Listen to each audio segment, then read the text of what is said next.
¿Cuáles son las condiciones o enfermedades urológicas que pueden llevar a una persona a un fallo o a una insuficiencia renal? Dentro de estas condiciones están las infecciones de vías urinarias, están los cálculos de vías urinarias, problemas de función de la vejiga, estrechez de la uretra y crecimiento de la próstata, entre otros aspectos. Ante la duda, visite su urólogo. Quiero hacer un comentario antes de iniciar nuestro tema de hoy en relación a ese tip urológico de la semana. ¿Qué es un fallo renal o una insuficiencia renal? Bueno, pues un fallo renal es cuando los riñones dejan de funcionar. Y muchas veces, pues, se cree que solamente por una enfermedad renal propia, por un problema de diabetes, por un problema de hipertensión, pero todas estas condiciones o enfermedades que yo mencioné desde el punto de vista urológico, entre otras, pueden llevar a un fallo o a una insuficiencia renal. ¿Cuál es el problema del fallo renal? Que no duele. Eso se va produciendo de una manera muy sutil y el paciente no lo percibe. Normalmente nos damos cuenta muchas veces en una consulta de rutina que hace el paciente, y cuando hacemos los análisis de función renal, entonces ahí nos damos cuenta de que el paciente está en esa condición. Otro comentario que quiero hacer, un llamado a la población con relación a lo que es el servicio del 911. O sea, esas llamadas que se están haciendo, que muchas veces no son emergencias, entonces afectan a una persona que tiene una emergencia. Que tiene una necesidad real. Una necesidad real. Entonces, se están dando casos, lógicamente se le da el servicio, pero es tratando de llevar conciencia a la población de que si usted tiene un dolor en un brazo, si usted tiene un dolor de cabeza que tiene 2, 3 días con un dolor de cabeza, no es una emergencia como tal. Usted puede ir a la emergencia, pero no para usted llamar al 911. Entonces, se están dando muchos casos y eso pues trastorna el servicio real de una emergencia, de un infarto, de una herida, de ese tipo de cosas que sí. Entonces, lo que queremos llevar es esa diferencia entre lo que es una emergencia y lo que no es una emergencia para hacer una llamada al 911. Pues vamos a iniciar en el día de hoy con nuestro tema, Roberto, como lo habíamos anunciado, con relación a lo que son las enfermedades. Perdona, Pablo, antes de pasar con el tema central que tienes, ¿sabe que se estuvieron dando algunos casos con algunas ambulancias y esto llamó la atención de muchas personas que hacemos comunicación, de investigar sobre esto del origen de las ambulancias, cómo se inició su historia en sí? Y es maravilloso conocer un poco la historia de las ambulancias. Además de esto, que hay diferentes tipos de ambulancias, porque a veces la gente hasta se molesta por la cantidad de preguntas que hacen, pero ese es el protocolo para saber de hecho qué tipo de ambulancia se le va a enviar y con qué tipo de personal. Porque al existir diferentes tipos de ambulancia, también hay diferentes tipos de personal para el tipo de asistencia que usted necesita. Porque a veces cualquier ciudadano se molesta. ¿Y por qué tantas preguntas? Bueno, es que hay diferentes tipos de ambulancias para diferentes tipos de servicio. Y otra cosa, Roberto, añadiendo algo de lo que tú dices, yo creo que digo creo porque no tengo el dato preciso, pero de los pocos países del mundo que tiene un servicio gratis de ambulancia, es este país. O sea, tú llamas a un 911 en Estados Unidos y te llega un recibo de $500, $800. O sea, es un servicio gratis a la ciudadanía. Sí. Entonces, vamos a cuidar este servicio haciendo un llamado cuando realmente lo necesitemos. Así es. Sí. Adelante. Bueno, pues vamos a iniciar con nuestro tema de hoy y con nuestros radioyentes para que pues estén pendientes y sus preguntas pues la hagan en el momento en que abramos el teléfono. Y vamos a hablar hoy de lo que son las enfermedades del pene. Las enfermedades del pene principalmente son muchas, pero las principales son, por ejemplo, la fimosis, que es la dificultad de retraer el prepucio o de pelarlo o de alarlo hacia atrás, que puede ser en niños, en adolescentes, en adultos. Tenemos la balanitis. La balanitis es cuando se inflama, que muchas veces el paciente usa medicamentos, se automedica con crema y no responde. Y la tercera enfermedad más frecuente es la disfunción eréctil o la impotencia, como se llama de manera, vamos a decir, a nivel de la población.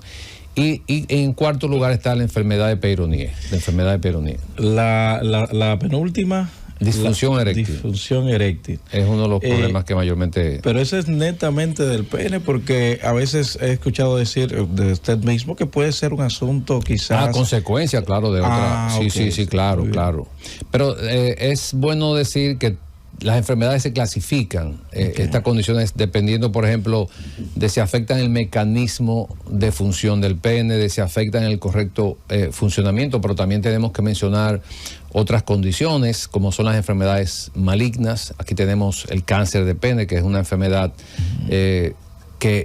la incidencia en nuestro país es altísima comparada con otros países. Sin embargo, en otros países es muy raro esta condición, pero aquí es muy alta la condición del cáncer de pene. Y una de las causas principales es el papiloma del virus humano, pero también sumado esto a una condición de higiene, de cuidado del paciente, pacientes, por ejemplo, que hemos visto con 60 años, con 70 años, que llegan a la consulta que nunca han podido retraer el pene y han pasado toda su vida con esta condición. Y esta es una condición sine qua non, vamos a decirlo así, para desarrollar un cáncer de pene. Y la otra condición que debo mencionar son las curvaturas, que es algo que está afectando con mucha frecuencia a los hombres. La curvatura, cuando el pene se curva, que muchas veces el paciente no puede tener una actividad normal. La curvatura puede ser congénita. Congénita quiere decir que el paciente nace con esta condición, pero también puede ser adquirida, generalmente por lo que mencioné, que es la cuarta, una de las enfermedades más frecuentes, que es la enfermedad del Peyronie. Y esto pues puede producir curvatura en el miembro y también dificultad, puede producir dolor y este tipo de cosas. Pero estas son las enfermedades en términos general que pueden afectar el miembro. Así que vamos a ver la gente o nuestros radioyentes en el momento en que... Algunas de esas enfermedades son... No tienen síntomas, son asintomáticas o pueden darse el caso de... Bueno, todas estas enfermedades tienen alguna condición de síntomas o signos. Lo que pasa es que el paciente se acostumbra y entiende que es normal, no hay una información detallada, no hay muchas veces, por ejemplo, un examen físico. Y no sé si te acuerdas que hace unos meses que se discutió mucho con relación al tacto rectal. Sí. Pero, por ejemplo, si tú no examinas a un paciente, tú no puedes saber qué tiene el paciente. Entonces, dentro del examen urológico está el examen físico. ¿Qué es un examen físico? Ver, inspeccionar. Te hablo siempre de la semiología. La semiología, exacto. tú vas a salir urólogo de aquí, Roberto. Médico, urólogo. Entonces, la semiología médica, que es una materia que bueno, en mi época se dio, yo me imagino que se sigue dando, está la parte del examen físico. Cuando hacemos el examen físico, que observamos los genitales del paciente, yo particularmente le examino los testículos, la región inguinal, y le digo al paciente que se retraiga el pene. ¿Por qué hago esto de manera rutinaria? Porque he diagnosticado pacientes con cáncer de pene que no saben que tienen cáncer. ¿Cómo? Pero tampoco lo dicen, porque el paciente va a examinarse la próstata. Y muchos pacientes incluso ni saben o no tienen la información de que el urólogo debe examinarle el pene al paciente. Por ejemplo, el último cáncer que yo diagnostiqué hace unos 4 o 6 meses, de un paciente que tenía una úlcera en el pene, y cuando yo le vi la lesión le pregunté que qué tiempo tenía con esa lesión. No, un tiempo, me dice. ¿Sabes cómo somos nosotros? Que es un asunto cultural, un tiempo. Y yo, ¿qué es un tiempo? 6 o 7 meses. Digo, 6 o 7 meses, sí. ¿Y usted visitó al médico? No, yo fui a la farmacia y un amigo me recetó tal cosa. Y resulta que, por suerte, digo por suerte, que andaba acompañado, porque muchas veces cuando le damos información al paciente de que debe tomar una acción en relación a lo que tiene, lo que hace es que no vuelve a la consulta. Sí. Y va a otro médico. Pero como andaba acompañado, yo le dije, esa es una lesión altamente sospechosa de que pueda ser maligna. Lo ideal es extirparla y mandarla a estudiar. Efectivamente, en el proceso, lógicamente, se preparó el paciente, un cáncer de pene en etapa inicial. Gracias a Dios fue curado, pero si yo no examino a ese paciente, lo más probable es que ese paciente iba a llegar a la consulta ya con un cáncer avanzado, pero pasó por la mano de un urólogo y no le examinó los genitales. Y muchas veces el paciente no se expresa, el paciente no dice, el médico tiene que sacarle la información en el historial clínico y preguntarle todo ese tipo de cosas. Pero fíjese qué interesante es este tema de la salud masculina, doctor, y fíjese que todavía algunos, aunque ya al pasar del tiempo muestran poca resistencia al chequeo de la próstata, por ejemplo. Así es. Pero ahora entra y los urólogos responsables también le dicen, vamos a ver esta parte, vamos a entrar a la semiología en esa parte del pene, porque a veces los mismos hombres por un asunto de tabú ponen resistencia de no ceder a que el médico haga su trabajo. Fíjese cómo usted plantea esto.